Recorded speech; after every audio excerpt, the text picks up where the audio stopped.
What's going on? My name is Jordan McDuff. Welcome to About That Time. I have just received a watch in the mail that is currently not working. But through some investigation, I have figured out what's wrong with it and how times have changed from the 1930s until now. It's amazing to see the historical relevancy of the changes in how we went from all kinds of different technologies, waterproofing, stem, insertation, and all kinds of things. And so today I'm here in the workshop and I'm going to show you about the Nevada watch company, and it's called the Lamont. It is a very small, circa 1930s watch, and it is excellent in all of its ways, preserved perfectly. And today I'm going to show you a few differences between a wristwatch today and a wristwatch back then, and show you how people used to achieve waterproofing and how that standard has grown.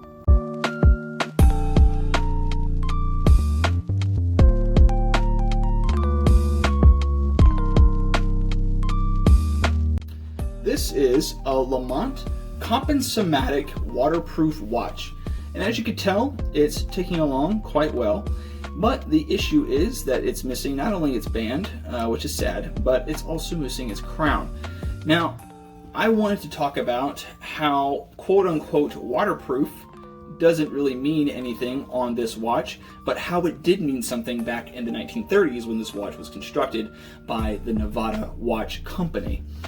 Now, I wanted to compare this watch to this pulsar quartz movement. It's not ticking because I removed its battery and I removed the backing so that we could compare what kind of technology this watch is compared to the Lamont. And side by side, they are generally the same exact style, and comparatively, I would say that someone purchasing this Lamont Nevada Watch Company watch would also have the same kind of money as the Pulsar, which is produced by Seiko. Both of them are sister-daughter companies of the larger companies, Lamont being a Swiss company called Nevada, and Pulsar being a Japanese company called Seiko. So we're going to compare the two things on what water resistance meant back in the 30s and water resistance meant back in the 80s, and how modern technology changes, and why my crown fell off of my brand new Lamont. It's going to be an interesting story.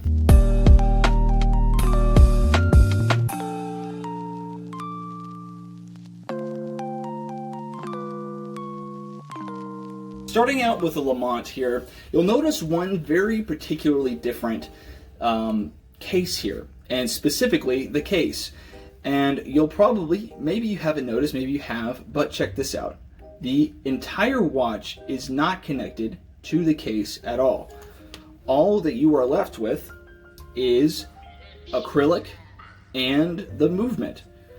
That's all that you're left with. Now, this waterproofing concept is basically that you would basically waterproof the entire watch, glass and all, and then you would put a case on top of it. Genius idea, but the problem is there's a lot of hidden costs with that, with glue, with the fact that it's really not that efficient, considering the back of the watch is actually just metal. Here you go. It's just a metal piece, and really this is just a frame for the back of the movement here. And when we remove the movement, the answers start to become a lot more clear as to what's going on. Now, obviously, they have decided to create this incredible seal with this type of rubber, which is actually exactly what we do today with our watches. We create these rubber seals.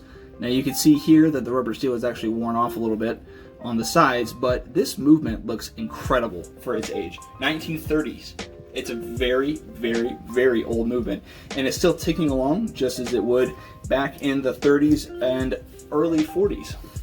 Now, this watch also has a hand wound movement, and it is just incredible. I mean, just looking at the detail of this thing, looking at the craftsmanship, and even the cross engraving on the back of the watch, incredible. This watch is very well preserved and very well taken, and has aged very well.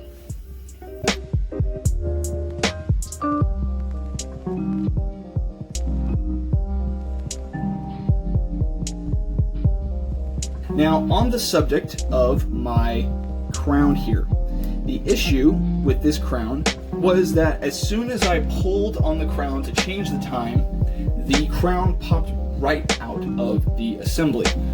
My initial reaction was to actually message the eBay guy that I purchased this from and confront him, telling him that he is a sham and that he sells broken watches. But that is actually not the case, and I actually thoroughly apologized to him because of this incredible thing that I found. And I want to show you this. I want you to notice something really close, and it's very, very, very small. If you notice on the side of this movement, on the side of this crown, I'm going to select this. If you see that, you will see a small round ball in the middle of that movement of the crown piece. Now, that is actually a key. I kid you not, this is a key. And what that means is that if we were to rotate this piece here, you will see actually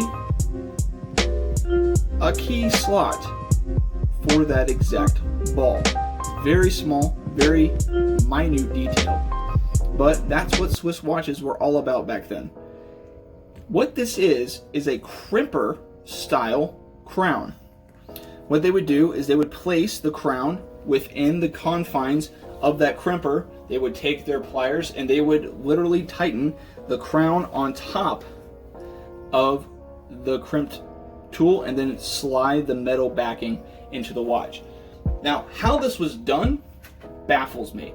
I have no idea. And what I believe was that before, when the metal was new and when the assembly was new, I believe that it used to pop and snap into place because of the way that this is designed, where it's skinny on top and then basically it pops out in the middle and then comes back in. So what I believe is that they would put the metal casing on it and then they would literally snap it in. And then the tension between the actual tensile force of being able to pull that crown out to adjust the time was actually lower than it was to actually pull the crown out entirely. And so that worked for about 90 years, but now we are at a case where it's not working anymore. So we're going to have to crimp it down and try to snap that piece back into place. But I want to compare this idea to a modern day watch.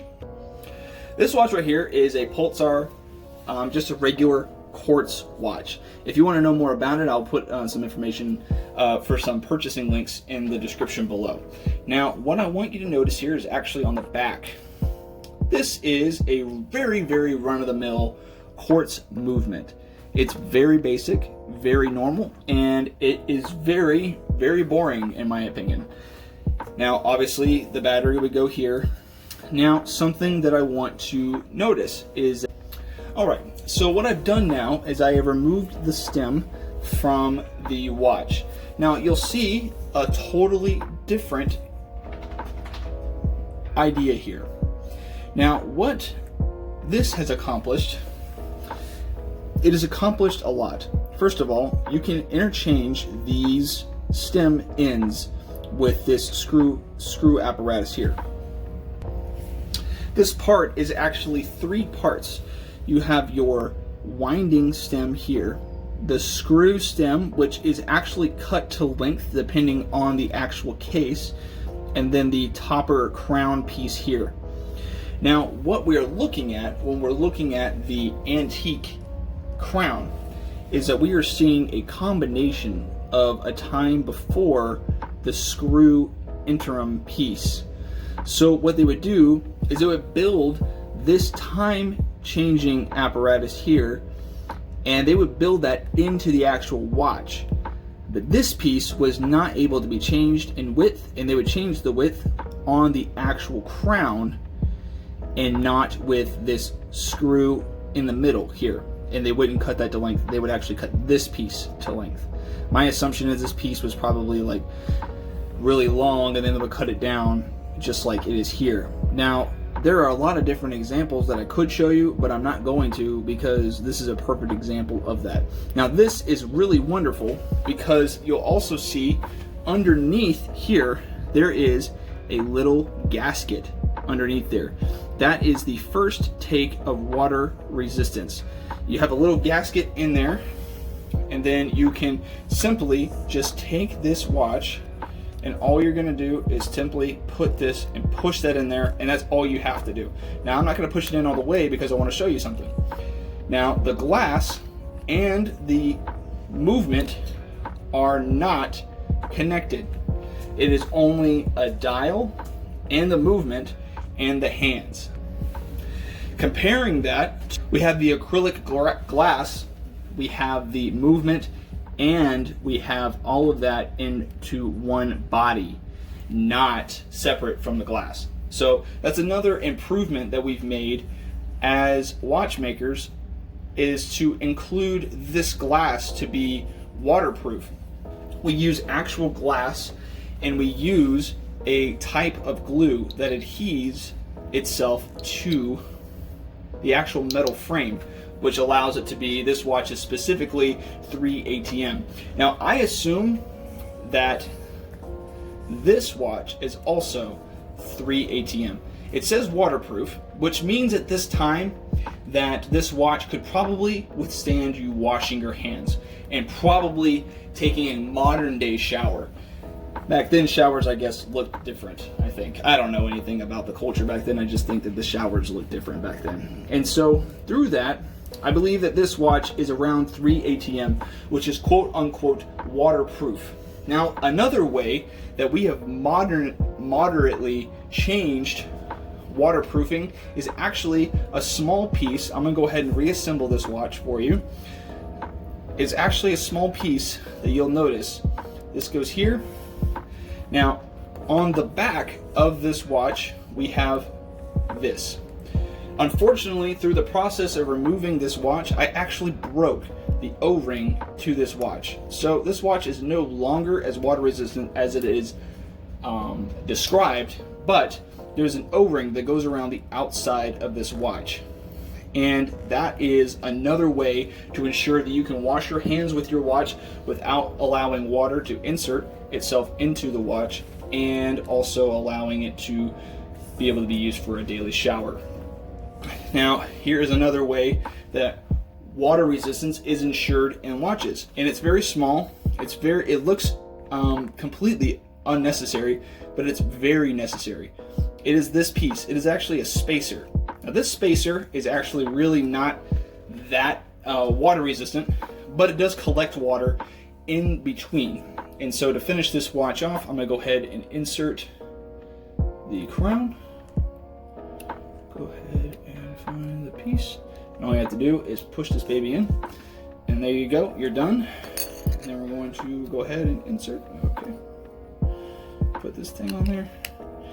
And just this one is a hand press, and it's really simple. This is not the most water resistant watch in the world. So now, to solve our problem, which is our Lamont watch here.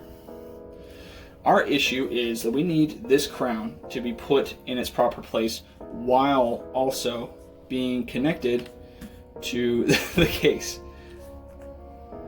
So just as I suspected, all you'd have to do is take this piece and line it up with the inside of this watch, and all it does is get pressed in there. I twist until I find the opening, and then I can just press, and then it just stays there. As with all things in jewelry, you have to be very careful when you're tightening anything when it comes to earrings and when it comes to something like this. I've had a lot of experience in doing this, and I would not recommend this to anyone, but the way that I would do this, if you have a watch like this, now you don't need a whole bunch of pressure. You just need to apply pressure slightly on the actual piece, and then the actual piece will actually start to seize.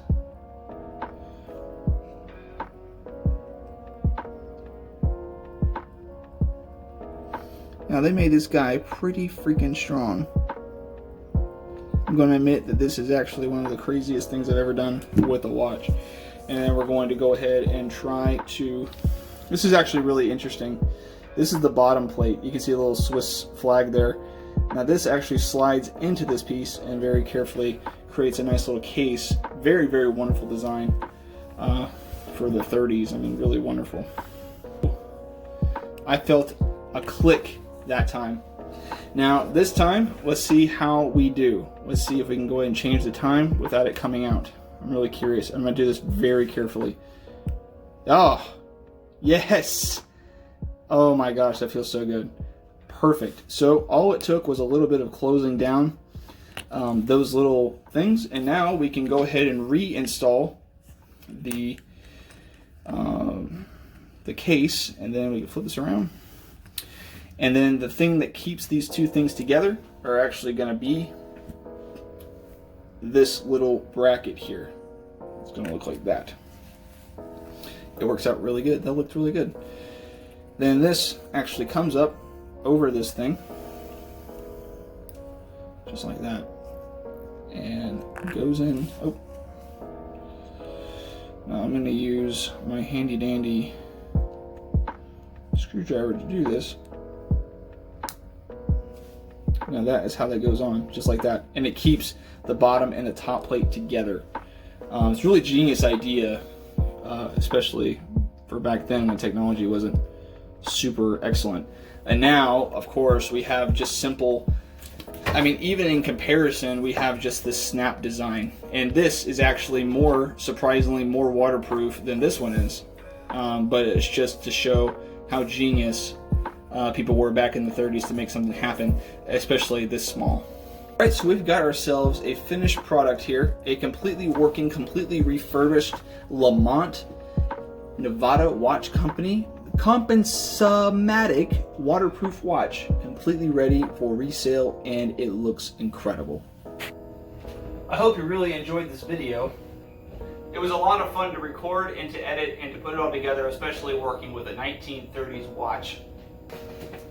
If you really did like this video, go ahead and like it, subscribe, and just look at my other videos. I host this series called About That Time. It's really about my history with the watches, and I actually just finished today a video about this watch. So go hook it up, go watch it. It should be episode 4, and there's 3 other episodes to watch. So enjoy it, watch it, enjoy. And here is a montage of that Lamont watch. I do this every time. I call it lo-fi wristwatches. Check it out.